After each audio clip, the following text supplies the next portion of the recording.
Ayan guys, yung aking anak, kahapon pa po yan siya nang hiningi sa akin ng pizza.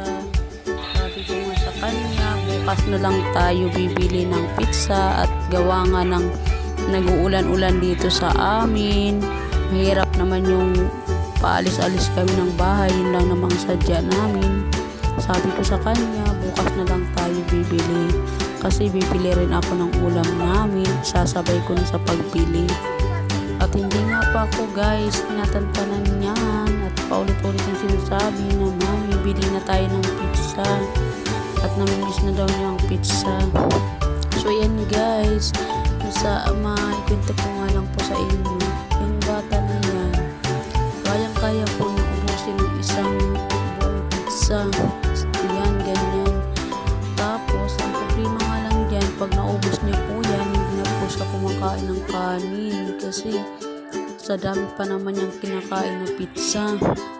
Kumakain siya, lit na po siya kumakain ng kanin. Dahil na siguro, busog pa siya. Dahil nga, isa lang mag-isang kumakain. Sabi ko nga, ahinyan ko na nga siya na para mabawasan ng kanyang pizza at nang umaya pag ako'y nagluto, makakain naman siya ng kanin. So yun nga guys, talaga namang paborito niya ang pizza.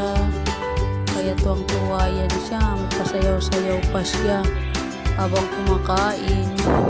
Pagkatapos nga pala niya guys kumain ng pizza, yan ko pala nagpabili pa yan ng ice cream. Hindi ko na po nabidyohan. Kaya ang tuwa ng bata nung siya binila ng ice cream. At nung kami umuwi na wala na siyang hiningi pang iba. Kasi yun lang talagang gusto niya, makakain siya ng pizza at saka ice cream. So ayan guys, talagang alam na alam talaga ng video.